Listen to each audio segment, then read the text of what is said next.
Elsa Cruz, if you can describe what happened to your husband, what day was it? It was May 26, 2012. 2013. Oh, 13. And where were you?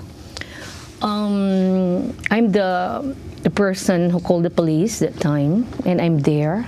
That was happened, and I came from the church, and I was so concerned to my husband that even a call, he never responded to me and the friends, the sister. And that was the time that... this is in New Rochelle. Yes, ma'am. And the sister went there at around 10:30 in the church looking for my husband if he's in the church. It's Sunday. That was Sunday. And he met our pastor, and he asking if his brother is there. But the pastor, yeah, he is here, but last week. But the pastor listened to her and she said, "What happened to Samuel?" He said, "I'm looking for my brother because when I'm visit him in the apartment, he's not there, and somebody telling me that is something." Happened to him while he's talking is different, he's so talk very fast. He give his money to those people who are homeless there in the street. He give money $100. When he eat in the restaurant, he give 100 tips, and the sister was worried. Is there something wrong with my brother? And then the pastor said, "Okay, if he can be here in the church, maybe this morning, I gonna tell you." Or he said, "Pastor, please call me." Exactly that Sunday, I'm there, and but before that, there was happening. I'm arrived from my country. I was there for vacation for 1 month. You had been away. Yes, I'm away, and we communicating through webcam, and I observed that there is something different, the way he talked, the way expression, He was taking medication? At the time, I think that was the time that there's something wrong for that, and I don't understand. But I reminded him in the webcam, said, "Say hi," and then he said hi, but he's different really, the way he talked, the gesture that he has. I said, "Remember, don't miss your pills," and "Oh no, don't worry, I'm okay," and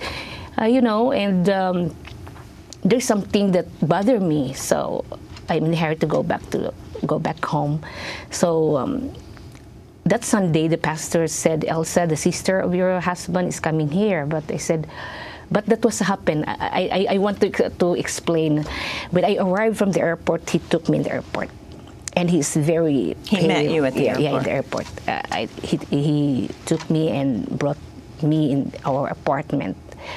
That day of my arriving, we talk, I share what had happened to my vacation, and he said, "How much money did you spend there?" I said, $2,000, for almost 12 years. Imagine that, 2,000 is not enough. He said, and I saw his face. It seems that his eyes was big, and he said, "Oh, okay, go to my apartment, find your hotel." What? I miss you, I joke with him. I miss you, I'm in a hurry to go back here because, I promise you to go back as soon as possible. No, go. And he's shaking, and it seems that he's so angry with me and said, "Okay, I'm gonna call you the police if you will not go out to our apartment." I said, "Samuel, why? There's something wrong to you." I said, Go. What I did, I took my bag and go out, and I was shaking also, and I was shocked. This is different. He didn't do that to me, And I go out, and I'm so tired because there are 2 days trip away from my country, and I was, oh my God, maybe he misses pills and whatever. These were pills for schizophrenia and bipolar disorder. Yeah. And then I went to the house of my friend, and I cried. I said, "What happened to Samuel?" But there's something wrong with him. And then 2 days I never called him because that. I said I let him come down, maybe, But I'm worried. I called 3 times, and he never answered the call. And that Sunday, exactly the pastor telling me that this is, you know, the sister also observed the same observation. I said, Pastor, please give me a favor. I'm gonna go to our apartment. Can you go with me? And I want to see if he is in the apartment. And the pastor go with me. And what had happened? We talked there and said, the pastor talked, Samuel, how are you? I'm here, Pastor Daniel. I'm here, and your wife Elsa is here. How are you? He answered, I'm naked. And the pastor said, okay, if you're naked, you can put on your clothes. And I also talking, Samuel, I'm here. Could you please open the door? He never answered me. And was it at that point that you called the police? Not yet. And then, because they never responded us, the pastor said, Elsa, I have my appointment. We waited, it's a very long, I think it's 25 hours, and he never responded. And the pastor said, we're gonna go. I said, leave me here, you can go, Pastor, because I negotiated, and then I cried there. We have 3 stairs in our apartment. I cried, please, open the door. I'm gonna cook your favorite food. You know, I miss you because I came from my vacation. And then never answer. Never. It's silent. I was so scared. So what I did, I took my phone and go to the other side of the building, inside that place, and I called 911. And there's a woman answering me. What is your problem? I said, Mom, I'm here in our apartment. There's something wrong with my husband. He needs help.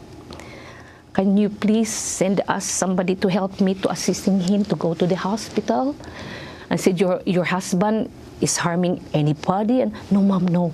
He's a very nice person. He never harmed anybody. Could you please send us somebody or whatever? And then, okay, I think 15 minutes.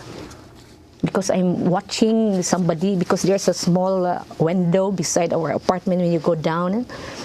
I saw a man with uniform, a policeman, he's waving his head. And I go down there. It seems it's 1 block away from our apartment downstairs. We are living in the second floor. And we go down. I put paper in the door because, you know, I have no key. I cannot get in again. So I go there, and the policeman come here. We went to the roadside. It's a church street. There is 4 policemen waiting there. And these policemen are like they're going to the war. They have a shield. They're wearing full shields. Yes, and then they have guns. And it seems that they go to the war. And I'm so aware, but I ignored him. The first man that I focused my attention, he asking me, what is the telephone number of your husband? I give the telephone number in our apartment. And then he said, what is the race of your husband? I said, he's a Puerto Rican. He's a good-looking man. He's a good-looking man. He said, and the other policeman answered me, how about me? It seems that I'm comfortable with them because, you know, my fear is gone and everything. So, oh, this man is good, you know. I'm confident with them because I think they can help me when I called for help. And then there's another person said, okay, you're gonna stay here. Don't go to your apartment, you stay here. I don't know, it's far, you can see what their movements outside, but inside you cannot see anything there. And I'm staying there and concerned, I'm only praying, saying, Lord, please protect my husband. I don't know what's going on to this. There is another policeman downstairs in the 1st floor, and the other policeman is in the 2nd floor. I don't know what's going on. I saw one policeman roaming outside our apartment. He's looking for the door, this fire escape or whatever there. And the policeman there, the 1st floor, he's waving his hand to me and said, come here. But before that, I transferred to another roadside. And I thank God because He wants me to get inside our apartment. I know what is going about there upstairs. It's very clear, you know, what's going on. They're talking, whatever. We have a neighbor, a black woman, there inside the 1st floor, and the person who took charge of all the apartments. And they are talking and talking and talking. So, in short, the person in charge, the super, give them the tool to open the door of our Not apartment. a key, but tools. No. And I asked the super, do you have a key for our apartment? And she said, no, your husband always changing his key, the locks and whatever. Okay, so I am confident that they can open it. But I don't know what is in their mind, these policemen. My husband, I hear that, oh, they took my $10. The neighbor said, okay, I can give him $10. The purpose of that is to negotiate or to talk, to calm down my husband. And they said, no, nobody could come here. And me also, I talked to that man who is guarding the stairs so that we cannot go there. I said, can I go to my husband? Can I talk to him? No, nobody could talk to him. The super hand in the tools to the man there, one of the policemen. We have just a minute to go before break. They handed the tools to the policemen there upstairs. And they broke open the door? Well, this is the happening.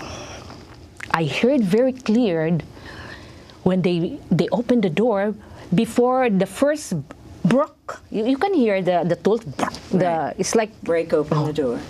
The voice of my husband said, don't break my door. This is against my will. I'm gonna show you this. A very calm voice, never shouting, never fighting, or, it's very calm voice. And said, but they are still continue, broke their tree. Broke, bang.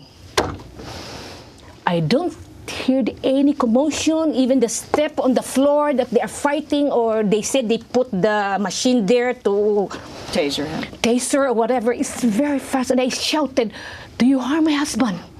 Oh my God, do you harm my husband there?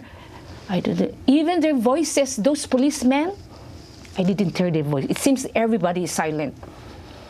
Even my husband is screaming or whatever. But in my mind, I said, maybe they shot with something, in the arms that they sleep or whatever. Only one shot. And then, I saw the sister outside. I ran outside. I cried. I said, oh, Samuel, I found Samuel because he's here in the apartment. I said, oh, what happened? I heard a shot. Yeah. But our expectation that they shot only with the, I don't know with how, the taser. with the taser or tranquilizer to sleep. But being a wife, you can feel really the emotion or whatever. And then I waited and waited. Nobody talking there. It seems that nobody there. And then I shouted again, please bring my husband now in the hospital. Bring him now. Bring him now. Please, please. There are two persons, because I know there are policemen. The woman wearing a uniform, the same uniform that those policemen that are wearing, and another man. They are walking like there's nothing happen. It's very, it's like commotion. If you in a hurry and a man dying, you're gonna run because time is precious. Just walking in the street, nothing happened. With a small tool, I don't know what kind of tool is that. Mayo Bartlett, what was in your investigation and the timing of all of this? So Samuel Cruz is shot. Was he killed on the spot? Well, we really don't know because we don't have certainty, but we can tell you that basically immediately upon them getting there and trying to get into the house, things happen almost instantaneously. And the thing that's striking in these cases is the fact that police are not called in response to a crime. There's no rush, there's no need to take such immediate action. And in this case in particular, Westchester County has a mobile crisis team that works in particular with the city of New Rochelle. So they had access to mental health professionals who they could have had at that location to speak to Mr. Cruz. Also, Mrs. Cruz could have spoken to her husband. And I think that a lot of the things, one thing that's common in both cases is that quite often people don't know why the police are there. They haven't committed any crime. They are not the subject of a criminal investigation, and all they know is that the police are there breaking their door down, and they know that they didn't call those officers.